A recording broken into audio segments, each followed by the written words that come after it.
you to please take a seat down. Raksha Mantriji, I'm going to request you to please stay on because we're ready to move on and begin our next section. Marya Shakil, our political editor, senior News 18, joins us for Rajniti with Raksha Mantri Nirmala Sitharaman ji.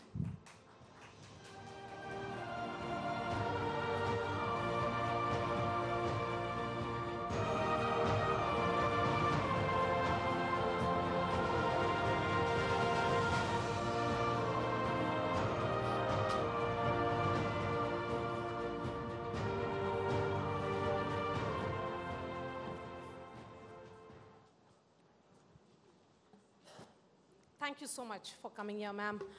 बहुत सारे ख्याल आपके दिमाग में आ रहे होंगे. Your first thought. It's very difficult. These sort of occasions are very, very difficult to put in words. It's very heart-wrenching. These kind of sacrifices cannot be quantified in any words. The families are going to live with it. Some of them I've met.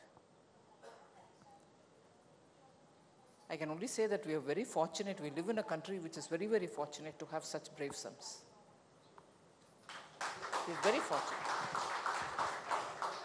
Over the last few weeks, you have been meeting families regularly.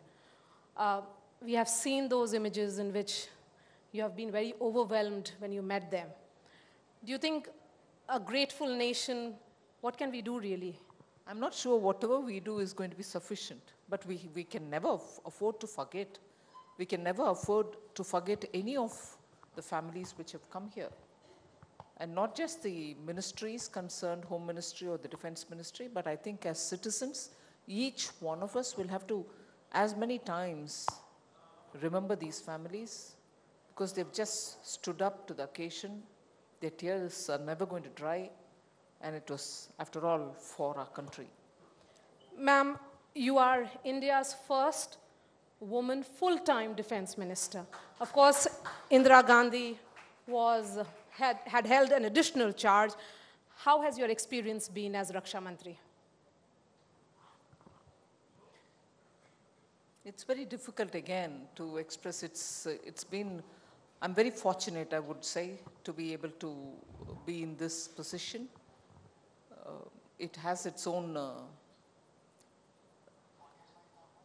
it has everything in it, in the sense, like they say, that when you have emotions, there are about 9 different that you can identify.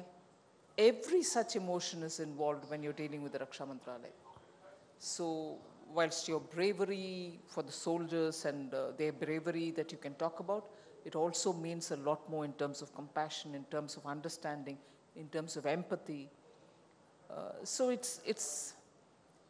I don't think any other experience in my life would make me feel that one has to strive constantly to be a better human being. This position makes you feel that. There are 2 women ministers in the CCS. Should we be looking at this from the prism of gender at all, or is it about competence? I can't escape when people look at it from the point of view of gender. But yes, I don't know if I'm competent as many other people who've held this position, male also. But I suppose eventually it is a responsibility which you have to do with full, commitment. And being conscious every minute that you're holding a position which matters in so many different ways to so many different people and eventually to the country also. So I think being there fully is more important. And my gender shouldn't matter there. Is this an indication that other male bastion ministries, such as Home and Finance, it's only a matter of time that we'll see women ministers there? I think so too. There's just no line that has to be kept up. There's no need for this cannot be held by women kind of a thing. I suppose any ministry can be held by male or female. And if you ask me, women and child welfare also need not be reserved for women only. Yes, I was about to ask you that question, that you think the time has come also to break that notion that even a man can hold charge of Women and Child Development Ministry? I think so, because when you never gave anything for women, you at least had to give women and child welfare. But if you are able to find women who can occupy other positions, I suppose it will have a greater parity if men also can be there and do justice to women. So, why not? To your critics who say that as defense minister, the larger responsibility has been shared by the PMO, and hence your role has been that of a figurehead. Well, I'm not sure if they really know what is happening in the ministry to conclude like that. And if anything, I think that's complete prejudice, ill-informed prejudice. I would want to ask them if they would dare say this if there was a man in this position. They wouldn't. It's easy to knock at a woman who's sitting there and say, no, it's already been taken up by the PM, so she's just there for naam ke vaste. I would like to know if there have been naam ke vaste male defense ministers. One. And the second side of it, this Prime Minister is the first among equals. He would definitely like to have a lot more understanding of each of the ministries. So if there is a Prime Minister who's hands-on with everything which is happening and also steers to help the ministries move forward with the set agenda, what is wrong with it? If you've had Prime Ministers who didn't care about the ministries but who was also a Prime Minister, good luck to you. But here is a Prime Minister who wants to understand every ministry and deliver the promises with the minister in place and with the ministers working. So what's the problem you have? Ma'am, you had said that there is no relationship between the airstrike and elections, but increasingly we are seeing that the BJP leaders are claiming credit for the aerial strikes. BJP leaders are taking credit for what? For a decisive leadership, which, when the need arises, doesn't sit back wondering what will the globe tell us, what will happen to any repercussions or fallout, what will be the collateral damage. All these considered, we have a leadership which takes the call. So in case if BJP wants to take credit, what's wrong? It's for the sake of the country. Here is a leadership, here is a party, here's a government which has put the country's priority on top of the agenda. It has not played politics for the sake of anything else. So would you say in 75? When Pokhran happened, Mrs. Indira Gandhi did it for the sake of votes and she didn't do it for strengthening India? I think these convoluted arguments, if they are in power, it's one thing. If somebody else is in power, oh my God, I don't want to give the credit, is now seen through by the people. But Pakistan being invoked in every election speech, is it about generating fear, that there is an enemy such as Pakistan? Or is it more about instilling confidence in Prime Minister's leadership?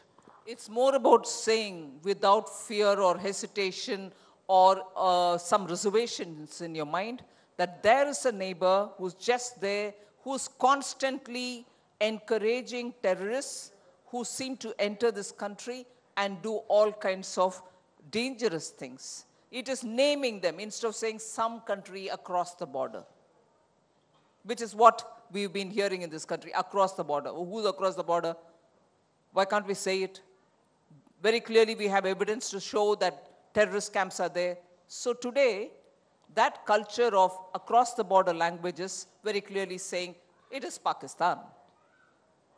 You have the facts, why not say it? What is this whole wishy-washiness about it? You have set a new template in dealing with your neighbor, Pakistan. With Pakistan. With Pakistan. There, in it 2016, gets into a system so much, it's even within a minute, Marya is not able to get out of that. 2016 surgical strikes, 2019 aerial strikes. You have set a new template. I'm trying to understand, but this hasn't really acted as a deterrent. Well, you have a, for want of a better word, you have a habitual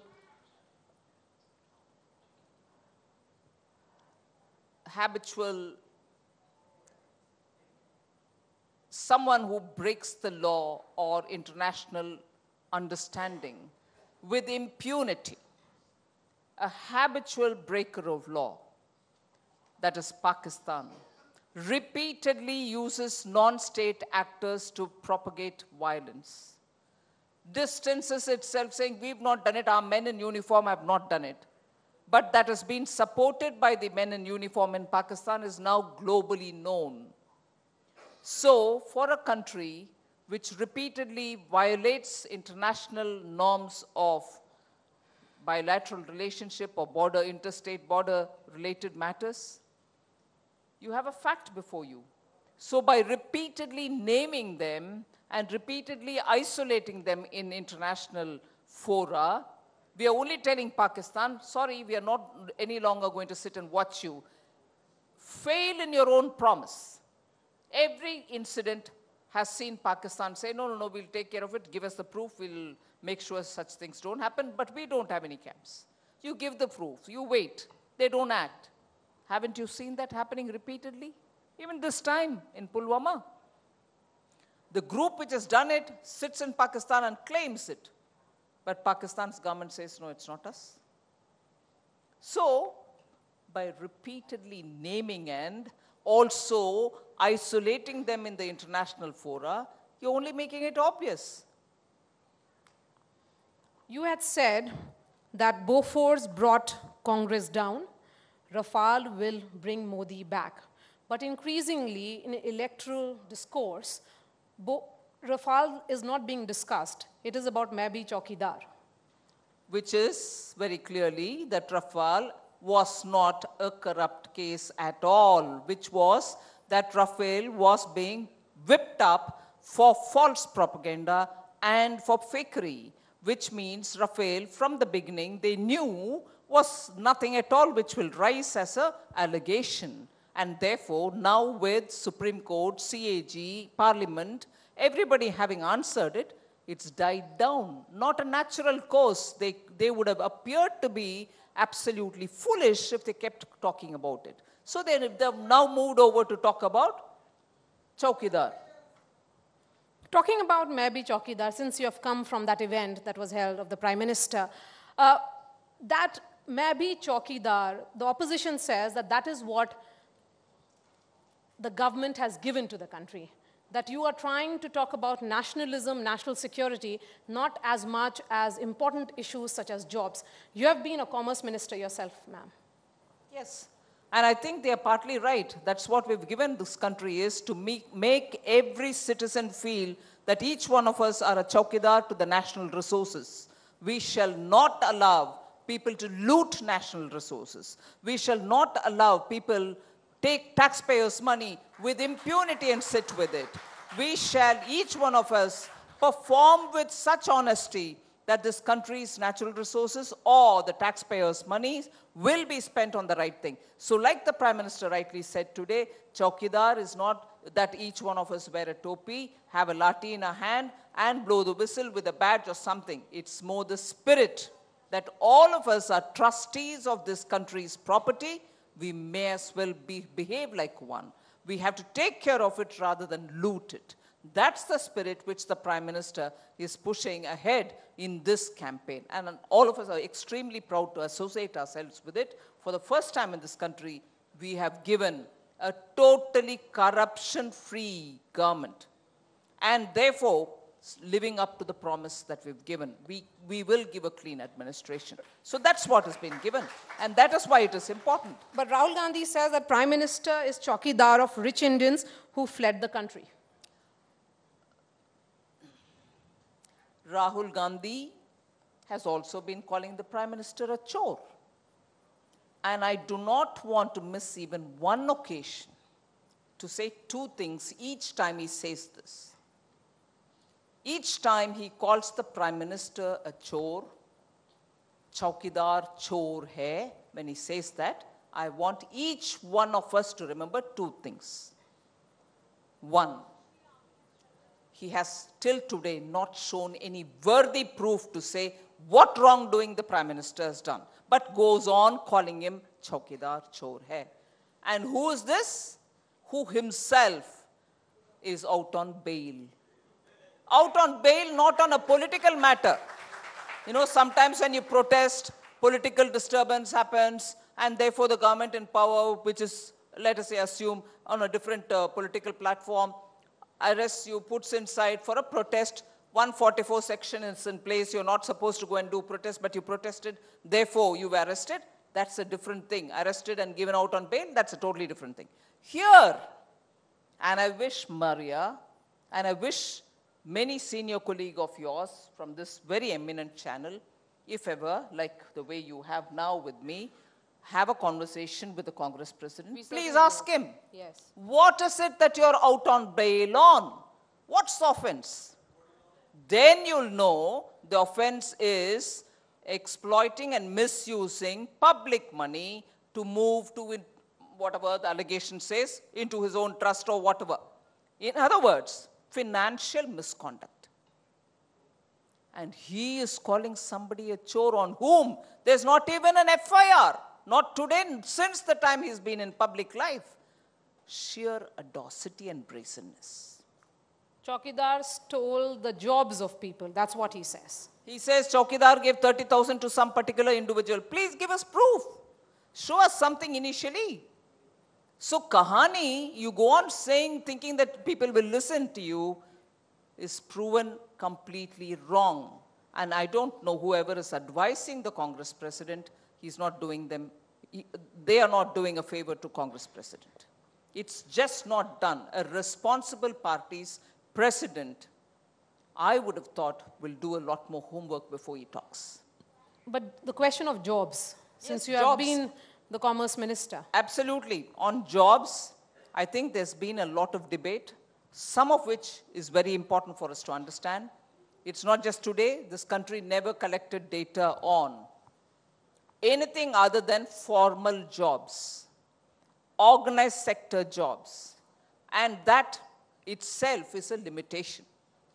Not more than 12 to 15%. I'm not sure whether it is 12 or 15%, but not more than 20% of the entire country is in formal sector. What happens to the rest 80%? We don't even have any data. In the 80%, if you've increased the numbers by providing them with a lot of finance, credit without security being taken like the mudra roll, how do you account for that? How do you take that on board? If sectoral growth is also monitored, you'll know a lot of people now don't go in for jobs, but they take up entrepreneurship. In that, if we count it, I'm not sure if we are constantly right But when we Nirmala say jobs have come down. But Nirmala ji, if the government is sure that there have been alternate avenues created, then shouldn't that data come out in the public domain to counter this? You're right. Isn't that what is coming out when you say the total number of people who have taken mudra loan? How much have they taken? And even if they don't employ anybody, they themselves are working. But for the amounts that they take and to run their own business, they will have at least 1 or 2 people more employed under them. Are these not jobs? What about Nyay? That is something that the reports are suggesting is getting traction on ground. How is the BJP planning to counter it? The traction is because rightly in the media you want to give level playing field. You know, the Prime Minister is announcing so many schemes. So we should be fair to give the false equivalents, give something even for the opposition. They are saying something is being propped up. So give them space and give them the traction. But Please do ask them. Please do ask them. 6,000 rupees per annum announced by you for the farmers versus 6,000 per month that has been announced. That's the way Congress is projecting. Minimum income guarantee. Yeah. Congress will project everything. Garibi Hatao 1971, projected by Congress, failed by Congress. After that, every Prime Minister from that particular DNA, the Congress Parivar DNA, which I incidentally was shocked to hear, a very senior leader from the Congress party saying, first family of the country. I don't know how many of us want the first family here. How many of them consider them as a first family, but first family it is, and that's being imposed on all of us. So the first families, members, beginning from Mrs. Indira Gandhi, till the Nyay scheme, poverty is the pet theme. Not to eradicate it, keep the number of poor the same, but allot money, which can go, like today the Prime Minister correctly said, he believes in direct benefit transfer. but the Congress party was running direct dalali transfer. So if direct transfers were happening, it was for the dalals. And as a result, poverty has not been reduced. Let me just take this conversation to one particular claim which the Congress party made. 2014, when the new government came, the Congress claimed, actually the real poverty levels have been brought down by us. Not really very many people are poor now because real poverty has come down. Didn't they claim this? And if they've really claimed it, if they had this Garibi Hatao and they did so much, why do they have to come up with a Nyay scheme? They shouldn't. You don't need it. We've eradicated poverty, yeah? So why do I need a Nyay? One. And 6,000 versus 6,000, it's the same thing like in Rafael. My 560 versus your 1,600 kind of number, playing up numbers convenient. 6,000 given to the farmer is over and above, just for the farmer, many other things. Irrigation subsidy, methods for doubling his income, MSP, which is increased for each of the crop, more crops coming under MSP. All this will also have to be calculated. And tell me if that is just 6,000 or more. But ma'am, if it is about poll SOPs being announced, pre-poll SOPs, let's not forget that pre-poll. This is your bastion in Chhattisgarh fell because of the promise that was made by Rahul Gandhi. I'm not sure if that's the way I look at it. One of the reasons. Well, I'm not sure if I look at it that way at all. After all, Raman Singh ji has run the government there uninterrupted for a very long time, and best of services, inclusive of the distribution of food grains for the poor, had all happened during his tenure. And then, after, say, 10, 15 years, there's always a time when people do want a change. I will not attribute it to any one thing. It could just be a fatigue, as a result of which they changed the government. Now, let's see the Lok Sabha results, you'll see it. Okay, since you are the face of the BJP in South, the decision that has been taken by the Congress party and the Congress president today about him being fielded from another constituency, and that is Wayanad. I think I can't comment on it. He's got every right to go any number of places and contest as long as the Election Commission permits. I think 2 is allowed, so he chooses a second. But very clearly it tells me one thing. If you've been the member of parliament for a particular constituency, in this case it's Amethi, and you've served it very well, is there a need for you to look for a second? It's Amethi plus. And second. I'm not saying you're leaving Amethi. I'm still saying second. And again, like in many ways, many different ways, the media plays a very fair game, bring a false equivalence immediately to say, but Modi ji, came to Varanasi, contesting in Gujarat, but also came out. He was never in Varanasi before. He was never in the parliament before. The first time he chose to come to parliament, he didn't want to let go his own state, so he was there. And also because he was going to have to contest from the point of view, because at that time, what was the argument? Oh, Gujarat might accept him, the rest of the country may not. He proved that the rest of the country also will accept him. So he came out and proved. Now, but you have been in your constituency for 3 terms or 4 terms. Why would you want a second constituency? You, after all, proving yourself in the constituency in which you already been in the parliament. So this false comparison, looking for a second seat, no one questions his right, he can always choose. But to compare it with Modi ji, I'm sorry, it doesn't work. Wayanad is the tri-junction of Tamil Nadu, Karnataka and Kerala, and hence symbolic of South India. The Congress is looking at expanding its footprints there. That is the argument. Good luck to them with Prakash Karat already having said, we will fight to defeat him.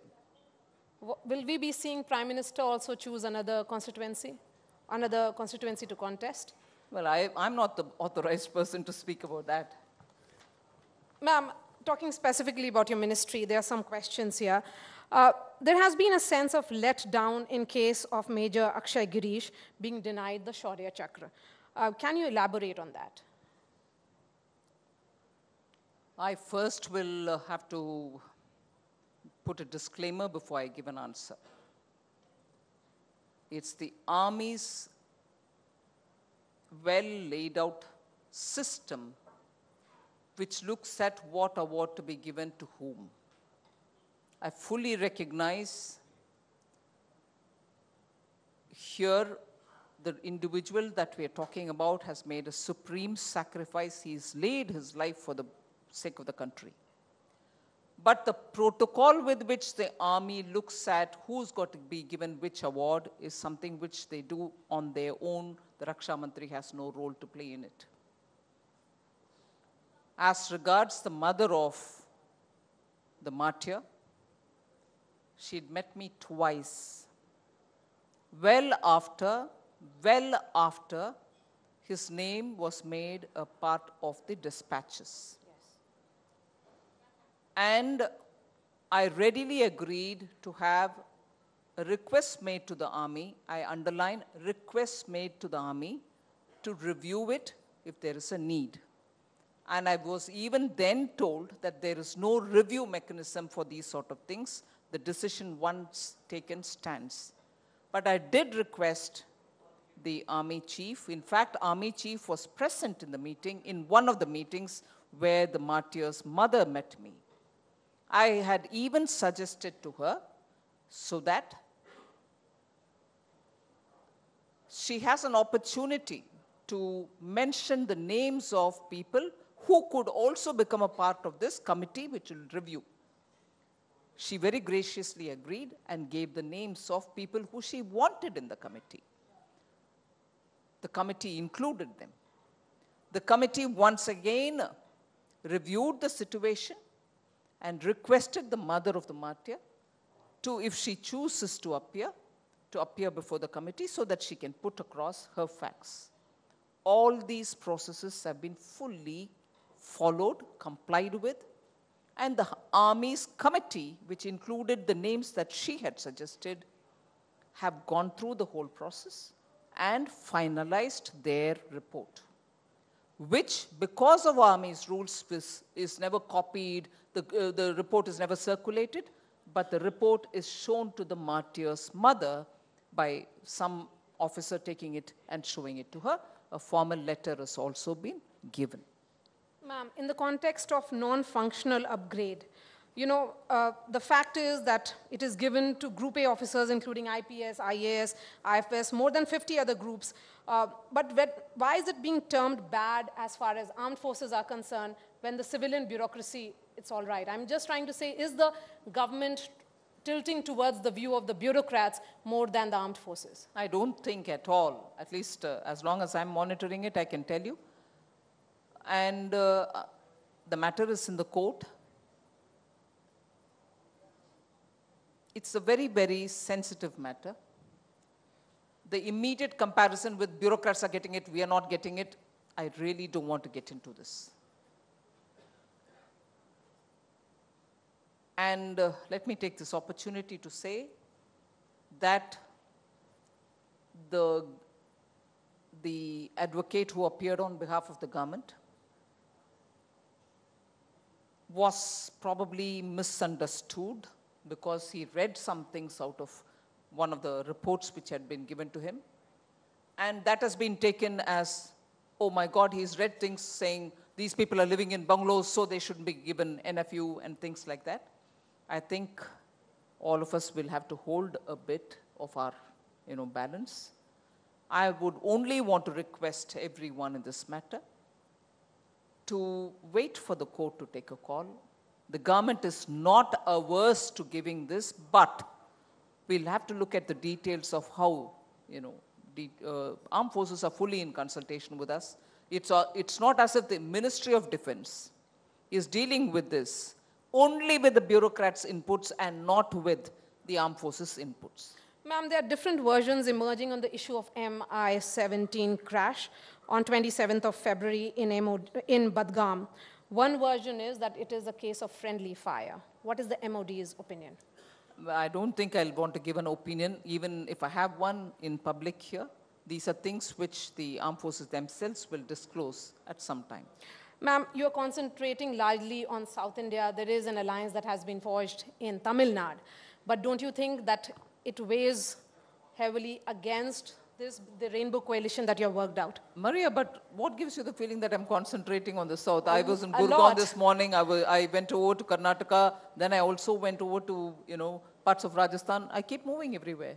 I don't particularly But concentrate talking about on... Tamil Nadu in particular, the Oh, rainbow no, coalition. I'm not even. I'm concentrating on Delhi. I am the Prabari for Delhi for the Lok Sabha election. Will we be seeing you contest these elections? No. That's very clear. Last question to you, and this is a question that we ask politicians because what's your assessment for 23rd? Well, didn't you quote me by saying, you said when you talked about Rafael, that Bofors brought them down, Rafael will bring us back. Rafael will bring us back. Rafael, together with many other things that has been done in the last 5 years, will bring us back. Modi will become Prime Minister again in 2019. Nirmala Sitharaman, thank you so much for your